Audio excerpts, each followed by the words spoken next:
battle right now is, there is Ultimate Marvel small community, but it is there, and there is a relatively small Super 4 community. And anything beyond that, again, like my Guild Gear, Pseudo Blaze, Blue Melty Blood, it is just real small gathering. So trust me, I sympathize with you. Oh yeah, man. It's because here it's usually either Tekken or the Capcom fighters. So Yeah. Okay. it's mostly like that everywhere in the world, I guess. You would like something to drink? No, I'm quite all right. SNK games. Let's just talk real quick about SNK. That's kind of the thing that I find the most sad about this tournament. And trust me, I understand it. No KOF. And oh yeah, definitely. I've been trying to push KOF. I know Yusuf very well, and the folks at White Tower. Kuwait was mainly a KOF community. I mean, maybe in the mid '90s or so. Back when 95 started to become popular, 96, KOF 95, 96. 98? 98 specifically, it boomed here. Oh yeah, no. And it boomed everywhere. Exactly, but here as a community, we were more into these SNK fighters. And then suddenly after 2000, it just stopped. Well, of course, because of SNK's problems, but it just stopped, and there weren't really quality games coming out, and then everyone switched to Capcom fighters. And 13 was excellent. It was. Yeah. Now tell me then, you're talking about after 2000 it dropped off. Did you actually find a resurgence after say 2002 Ultimate Match came out? No. We had resurgence, a normal 2002, like a vanilla 2002. There was a resurgence because it was more, people played it like 98, mostly. Exactly. Yeah, but it wasn't as big as what we used to. The community wasn't as big as it used to be. And people moved on. Exactly. People moved on. That's too bad. Some of our really top players at KOF even quit gaming just even before we started having tournaments and stuff like that. So that's a shame. 13 I think is an amazing game. So this is what happened, at least amongst my little cabal of my connections. SNK games were never that popular in America because Neo Geo cabs were never that popular. Instead, it was mostly all Capcom cabs. However, there was a contingency of people that played 98, 2002 Ultimate Match. That being said, though, when KOF 12 was about to hit, people got really, really hype again. It's here's this game, back to basics, old school 2D style. Looks great. Man, 2 days after that game hit, it was done. And exactly. That game kind of destroyed its own community. And it destroyed whatever hype you could have had for the next one. Mm-hmm. Yeah, no. Everyone thought okay, 12 bombed, and 13 is gonna bomb as well, just because how bad it was. And I completely understand. People were looking at it and they were saying, oh, well, it's still functionally the same engine. Well, no, it's not. It looks the same, but no, trust me, it's not the same engine. But, try telling that to people that bought the game, that bought 12 day one, were getting super hype, and then... Yeah, it was like a really bad beta test. It was. Mechanically, the game was jacked up. Balance-wise, the game was fairly jacked up. And, right down to the fact that they didn't have Mai in it. It's probably the stupidest... Oh, yeah, that was pretty stupid. Stupidest reason not to buy a game, but there were still a legitimate number of people that were definitely chanting, no Mai, no buy. Oh, yeah, you're right. And they still do. I mean... Real gross. Yeah. Seriously. I mean, 13 had a really good turnout. EVO last year, I think that grand final was probably my most favorite of all the grand finals that I've seen last year. Was that two Cafe ID sponsored South Koreans? Yeah, it was Cafe ID. No, it was Ballam versus Matt KOF from Cafe ID. Yeah. That was sick.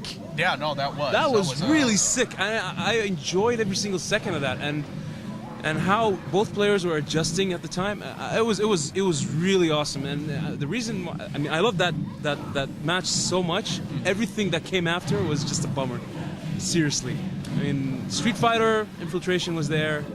Oh no, I'm gonna be dead honest with you. KOF easily the most hype anything at Evo. Yeah. I didn't find Super 4 all that interesting. Certainly didn't. I mean, find Ultimate Infiltration Marvel. just bulldozed everyone. Yeah, it was. Yeah, and then we had Marvel was okay. I don't know. Marvel was kind of whatever. Yeah. Also shout outs to Bob's Damage, but I would really like to see Evo going forward do more varied games. Yeah. I mean, they did do MK9 last year. And they're doing Injustice this year. Yeah, no, Injustice was a real late game announcement. Also, Brawl. Oh yeah, Brawl. Brawl was a result of a fundraising campaign. Yeah. Yeah, because those. It was between it and Skullgirls, right? There was it was between. Well, yeah, Skullgirls was in there, but it was ST. Third Strike, and then Melty Blood. But Melty Blood kids, they got to spend all their money on the local anime convention. No money to be donating to anyone. ST, it's only old people, and they got their own financial hardships. 3S, nobody even remembers 3S anymore because 3S Online kind of burned everyone out. So those Brawl kids were definitely going deep in mom and dad's pockets because that was big. They money had a good showing at Apex as well. They did, didn't they? Yeah. I was surprised. I mean, I've never watched a Brawl tournament, but I gave it a shot just watching the tournament at Apex, and it was actually surprisingly, leave the Meta Knight stuff aside. Yeah. it was actually pretty entertaining to watch. Now, speaking of which, has like Mr. Wizard or anyone from the big SRK community, have they announced what they're actually going to do in regards to the rule set for Brawl? Because I know at least last time Evo had a Smash Brothers game, they had items on. What about this time around? Items, Meta Knight unbanned? I'm not sure. I didn't really follow the rule set, but yeah, I don't blame you. I think Apex had items off. I don't remember them using items. Yeah. So I'm guessing it's gonna be along that line. So yeah, pretty much. It probably is. I mean, Smash is for a very even here in Kuwait. It's even for a very niche community. We have a community, but they're pretty much, you don't see them. They're always in the shadow. In the U.S., Smash is definitely a more popular game than most fighting games. Like, honestly, that's kind of the background that a lot of my friends come from, is a Smash. Like, there's a caveat in regards to my roommate that I'm teaching Guilty Gear. He has played a quote-unquote fighting game in that he was a tournament-level Brawl and Malay player. Oh, so he has a background in, fighting games, again, within quotations. Within quotations. In full effect here. But he comes from that background, and it was... getting him to start Guilty Gears... It is. Man. Well, that's the game he wanted. Oh, he actually chose to partake in Guilty Gear. And do you see the game coming, the franchise coming back anytime soon? I mean, they tried something weird with Guilty Gear 2 Overture. And that wasn't a fighting game. That was an action third person game. But I honestly think they're gonna leave Guilty Gear where it is. I think R+ is its just final epilogue sort of thing. Here it is. Oh yeah. Let's put to rest, which honestly I'm fine with. As far as the changes that I've seen for R+, it makes the game a lot more of a complete game. Oh, they have rebalanced it. Yeah. Oh, okay. Well, I mean, it's in some cases it's actually going beyond rebalancing. Did they fix Eddie's unblockables?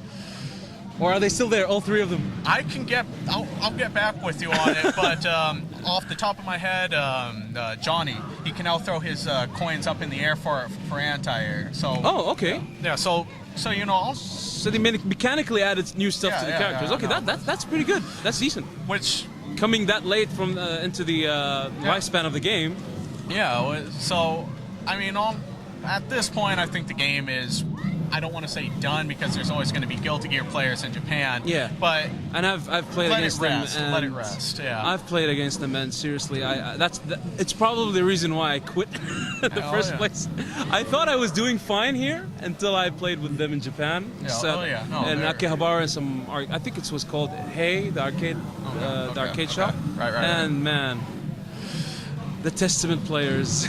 Frankly, at this point, I think BlazBlue is just about run its course. I forget the name of the gentleman who's kind of running the show for BlazBlue, but he explicitly said that he wants Chrono Phantasm to be the last iteration. Like, they will revise Chrono Phantasm in the same way Continuum Shift got like extended in Ascent 2. But he's already talking about making a next-gen whole new franchise. You mentioned that it was going to be for next generation consoles as well, so it's going to be a new franchise. Yeah. Well, I don't know. So they have BB, GG. I don't know what's coming up next. ZZ. Who knows? Something like that. Yeah, it has to be within within that line. And that's something that I really think that Arc System Works learned a lot through BlazBlue, and that they